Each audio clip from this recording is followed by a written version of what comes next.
Et ça a amené, d'habitude, il n'est pas supposé avoir de politique avec la Banque du Canada, mais là, ça a amené une discussion politique parce que le premier ministre de la Colombie-Britannique, la semaine passée, elle a dit à la Banque, ne montez plus les taux. Hier, Doug Ford a dit à la Banque, ne montez plus les taux.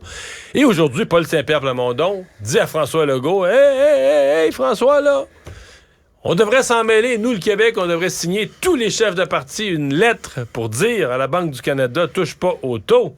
Francis Gosselin, salut. Salut Mario, ça va? Oui. Est-ce que François Legault doit signer ça? Je pense pas, personnellement. Comme tu le sais, il y a comme un principe sacro-saint dans tout ça qui est de garder l'indépendance entre le politique puis la banque. Fait que je pense pas que d'avoir des premiers ministres qui se prononcent dans un sens ou dans l'autre, ça fasse beaucoup de sens à ce stade. Mais, comment je dirais?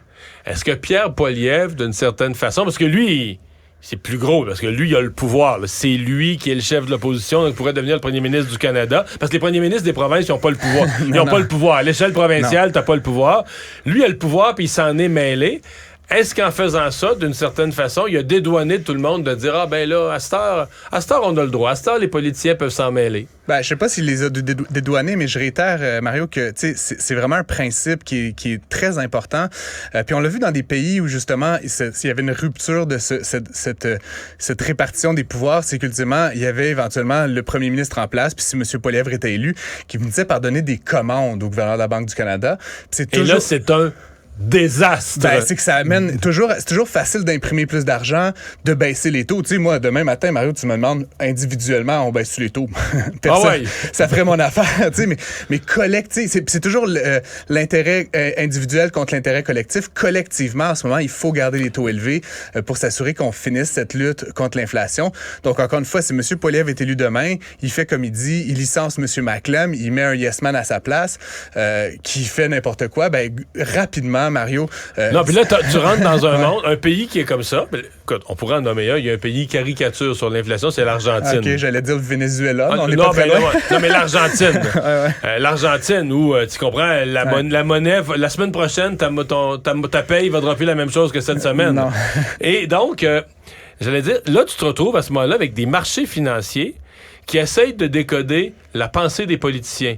Pour dire, ah là, d'après moi, Poilievre va vouloir ça, il va pousser le gouvernement. Et là, ça, c'est l'horreur. Déjà, l'analyse des marchés financiers, c'est parfois tordu, mais si en plus, les gens des marchés financiers essayent d'anticiper l'humeur du politicien, c'est de l'instabilité totalement inutile. Et après, c'est toujours tentant, encore une fois, pour les chefs de gouvernement de faire ça. Pourquoi, Mario? Parce que de baisser le taux directeur, mettons que demain matin, là, on faisait ça, qu'est-ce que ça veut dire?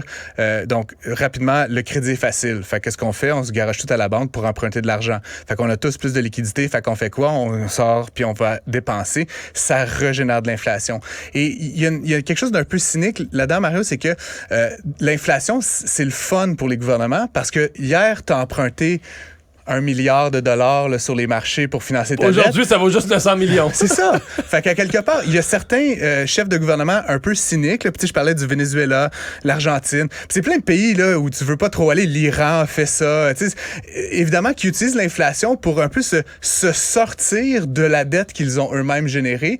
Au détriment de qui? Ben, au détriment du peuple. Évidemment, qui lui est juste plus capable de payer son épicerie. Comme tu dis, ta paye, elle change de semaine en semaine. C'est absolument impossible dessus. Ça fait que l'épargne des ménages fond. Évidemment, tu avais 1000 $ à la banque. Ça vaut quoi la semaine prochaine quand il y a 100% d'inflation annuelle?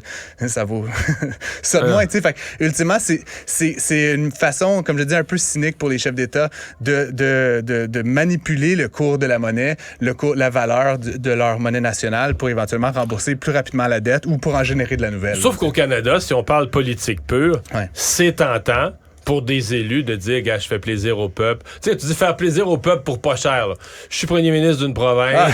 De toute façon, j'ai pas le pouvoir là-dessus. Les gens sont choqués. Leur hypothèque a monté. Oui. Puis moi, je vais dire ce qu'ils veulent entendre. Mais tu sais, puis c'est facile pour M. Poilievre de le dire. Il est pas au pouvoir. C'est facile pour M. Eby, pour M. Ford de le dire. Ils ont aucun contrôle sur la nomination du banquier central. Donc, à quelque part, comme tu dis, c'est des points faciles à scorer en politique. Mais dans les faits, deux choses. La première, comme on le dit, ils ont aucune influence. Puis la deuxième, c'est que dans la semaine qui précède l'annonce là, qui a lieu demain du taux directeur, les banquiers centraux, tout leur entourage, sont dans une espèce de huis clos médiatique démocratique. Ils n'ont pas le droit de consulter les journaux. Ils le sauront même pas. Ils vont savoir jeudi que M. Abbey a fait une lettre la semaine dernière réclamant. Fait que, tu sais, tout ça, c'est vraiment du grandstanding. Là, c'est de la politique spectacle à son meilleur. Mais ça permet une réflexion puis de rappeler un peu les principes de division des pouvoirs là, dans cet univers-là. Le marché de l'emploi qui s'ajuste aux nouveaux prix. Parce qu'on entend très souvent, là, dès que nos journalistes vont sur la rue, font un vox pop, on entend des gens dire « Les prix de tout augmentent, mais nos salaires augmentent pas ». Puis je sais bien que tout le monde a ce sentiment. Puis c'est vrai que des fois, les choses augmentent plus vite que les revenus, mais c'est pas vrai que les salaires augmentent pas. Là. Quand tu consultes Statistique Canada, les salaires depuis 2 ans augmentent sensiblement. Oui. Ben, depuis 2 ans, ils ont augmenté l'année dernière, je pense, d'un peu plus de 5 %. C'était pas autant que l'inflation qui était, pendant une courte période, a eu 7-8 %. Mais là, tu vois, cette année, c'est un sondage là, qui a été mené par la firme Normandin-Baudry qui révèle que l'an prochain, les employeurs, là, c'est pas toi puis moi qui se demandent combien je aimerais avoir de plus, les employeurs ont l'intention de donner des augmentations en moyenne de presque 4 %, là, 3,7 % partout au Québec. Et donc, encore une fois, je l'explique souvent, Mario, l'inflation, surtout comme dans des pays relativement stables comme le Canada, ça a tendance à faire des pics, comme on l'a vu, tu te rappelles, l'année dernière, 8 %, mais ça a été à 8 % pendant un mois. Ben oui. Ça a baissé à 7,7, 6, etc. Et évidemment que tu vas pas avoir une augmentation de salaire de 8 % le lendemain. Fait qu'il y a une période qui est difficile, évidemment, mais ensuite, généralement, les taux augmentent, les prix se stabilisent, etc. Puis, parce que comme l'année prochaine, si l'étude est bonne, donc s'il y a vraiment des augmentations salariales moyennes de 3,7, l'inflation en 2024 risque d'être en bas de 3,7, peut-être plus autour de 2,5, 3, mettons 3. Donc, il va y avoir un gain. Le pouvoir d'achat perdu va être regagné. Là. Il y a un effet de rattrapage qui se produit. Il est juste décalé dans le temps. Donc là, effectivement, tu sais, je prends toujours l'exemple du brocoli là, à 8 $. Là, ben, tu sais, évidemment, avant, il était, je sais pas, 6 $. Là, tu sais, fait que ça a augmenté de 25 %. Mais sur 2-3 ans, ton salaire, il va suivre à peu près cette courbe-là également. Donc, on a vu 5. Écoute, le salaire minimum l'année dernière a augmenté de 7 points quelque chose %. Là, tu sais, fait que les gens au plus bas de l'échelle ont une augmentation importante de leur rémunération. Puis souvent, Mario, quand le salaire minimum augmente, mais les gens à 16, 17, 18, 19 $, tu sais, les paliers, ils suivent également. Donc, on peut voir dans ces paliers, disons, moins nantis, des augmentations de 5, 6, 7 % également. Donc, éventuellement, ça rattrape l'inflation, puis ça même finit par la dépasser aussi. Je rappelle juste une chose, Mario, c'est que, tu sais, on est dans une période où le capital est abondant, tu sais, les grandes banques, les caisses de dépôt, tout le monde, tu sais, les grandes institutions sont bordées d'argent, de liquidités à déployer, et la main-d'œuvre est rare. Fait que c'est sûr qu'à moyen-long terme, si tu es capable de travailler, là, ça va être plus gagnant d'être travailleur quasiment que détenteur du capital parce qu'il y a une rareté d'un côté puis une abondance de l'autre. Donc, je prédis que dans les prochaines années, on va voir de mieux en mieux des conditions d'emploi plus favorables pour les travailleurs du Québec. Et rapidement, il y avait une annonce il y a quelques minutes cet après-midi, une annonce du gouvernement du Québec, une autre annonce, on pourrait dire, sur la filière batterie. Mais cette fois-ci, on n'est pas dans le centre du Québec, on n'est pas dans le coin de Bécancour. Là. Non, on s'éloigne un petit peu, Mario. C'est à Granby où j'étais justement ce matin. Je salue la gang de Granby.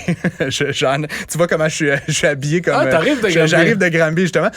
C'est Volta, en fait, qui est une entreprise de solutions énergétiques liée à la filière batterie qui va s'installer là-bas. On parle quand même d'un investissement là, de plusieurs centaines de millions de dollars. Et encore une fois, l'État provincial, le gouvernement va mettre la main à la pâte. On parle d'à peu près 20 % du montant du package, donc 150 millions qui va être allongé. C'est, dit-on, sous forme de prêt, mais je crois comprendre, pour avoir été un petit peu dans ces dossiers-là, qu'il y a beaucoup de ces prêts-là qui sont des prêts pardonnables. Fait que ça devient éventuellement ce qu'on appelle pardonnable, c'est ça. C'est qu'en d'autres termes, si tu fais les créations d'emplois, les investissements, si tu fais tout ce que tu as promis, ben, il y a une partie du prêt ou la totalité du prêt devient une subvention. Exactement. Fait que ça veut dire mais que... si tu choques, si tu choques, tu rembourses ça, c'est ça. C'est souvent, on donne ça souvent à des multinationales qui viennent de s'installer ici pour avoir une forme de solvabilité là, si jamais ils changent d'idée. C'est pas dans le centre du Québec, comme tu le disais, mais éventuellement, cette filière batterie-là, M. Fitzgibbon a parlé d'un plan, là, j'appelle ça le plan de Fitzgibbon. C'était 5 milliards de dollars là, qu'il voulait un peu distribuer sur plusieurs projets comme ceux-là. Et oui, on cherche à viser une espèce de filière là, qui va de Shawinigan à Drummondville, mettons. Mais éventuellement, c'est sûr que ça va faire plein d'entreprises qui vont s'installer à Montréal, à Québec, à Granby, ici aujourd'hui, qui vont vouloir approvisionner cette filière-là. Puis moi, quand je vois des nouvelles comme ça, je trouve que c'est ultimement une bonne nouvelle. Ça veut dire qu'à quelque part, la stratégie, elle dépend pas juste d'un genre de dictat gouvernemental, mais elle commence à faire des petits un petit peu partout dans la province. Tout le monde est gagnant dans ce temps-là. Merci, Francis. Je t'en prie. Au revoir.